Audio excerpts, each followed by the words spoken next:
ગુજરાતનું આર્થિક પાટનગર સુરતમાં ઉત્તર પ્રદેશ અને બિહારના લોકોની મુશ્કેલીઓ વધી રહી છે। હોળીને લઈને વતન જનારા લોકો છેલ્લા 24 કલાકથી સુરતના ઉધના સ્ટેશન પર બેઠેલા જોવા મળ્યા।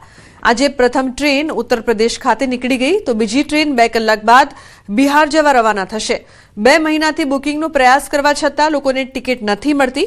બુકિંગની ટિકિટના 800 રૂપિયા ખર્ચ્યા બાદ પણ જનરલ ડબ્બામાં ચડીને જાય છે, જેથી હેરાનગતિ થાય છે। 400 રૂપિયાની ઓપન ટિકિટમાં 24 કલાક પહેલા સ્ટેશન પર લાઇનમાં લાગવું પડે છે। વર્ષોથી આ સ્થિતિ સુરતના ઉધના સ્ટેશન પર જોવા મળે છે। તહેવારોમાં સ્પેશિયલ અને હોલિડે ટ્રેનની સરકાર જાહેરાત તો કરે છે, પણ ટ્રેન ક્યાં લોકોએ પૂછ્યો સવાલ।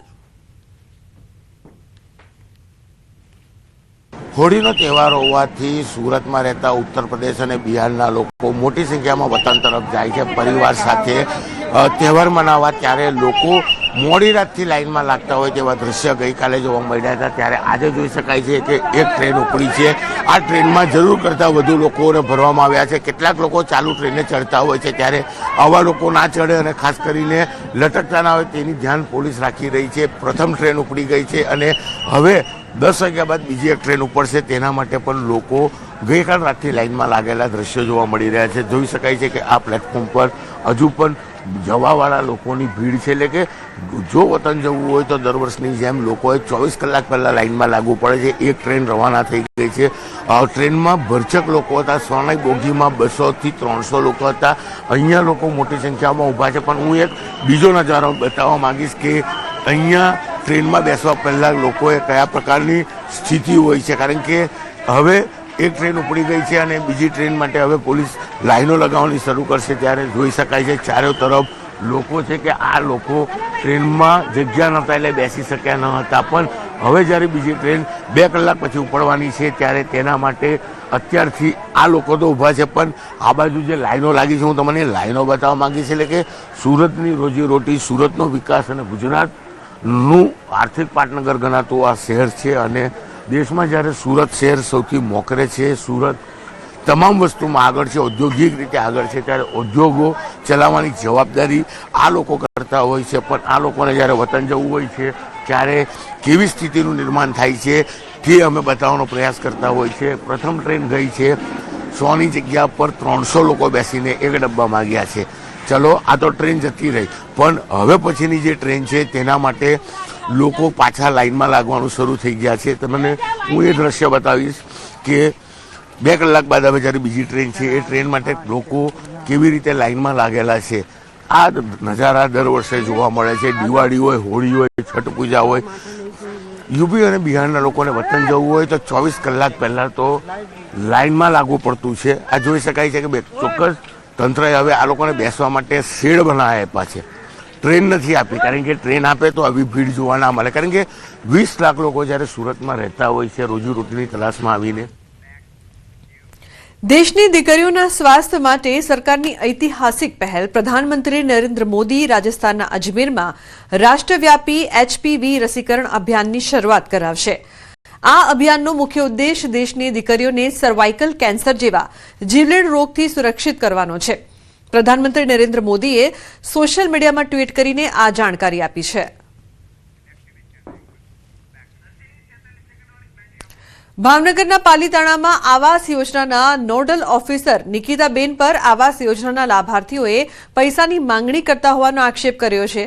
વાત કંઈક એવી છે કે પાલીતાણામાં આવેલ મોટી રાજસ્થળી રોડ ઉપર સીતારામ રેસીડન્સી આવેલી છે, જ્યાં અરવિંદભાઈ મેર નામના વ્યક્તિએ તેમના પત્ની અને માતાના નામે 2 આવાસના ફોર્મ ભરી પાલીતાણા નગરપાલિકા પાસેથી 7 લાખ રૂપિયા લીધા હતા।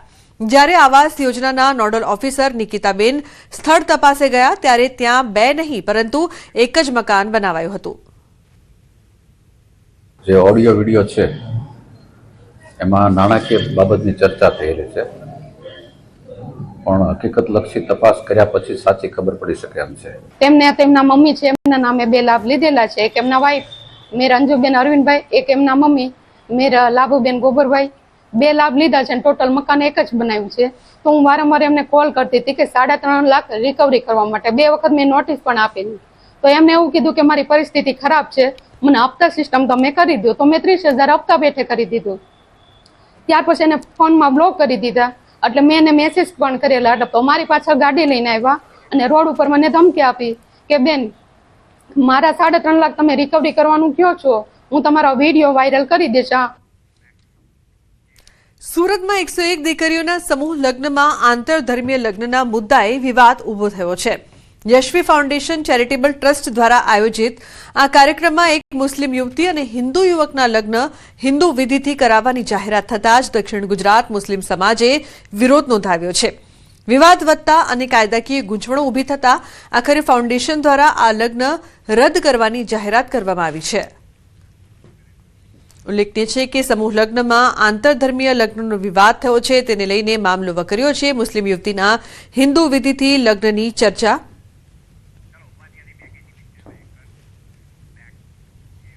વર્ષ 2026-27ના બજેટમાં સામાજિક ન્યાય અને અધિકારીતા વિભાગ માટે કરવામાં આવેલી જોગવાઈઓમાં અનુસૂચિત જાતિના પરિવારોને આત્મનિર્ભર બનાવવા માટે અનેક આર્થિક વિકાસલક્ષી યોજનાઓનો સમાવેશ કરવામાં આવ્યો છે.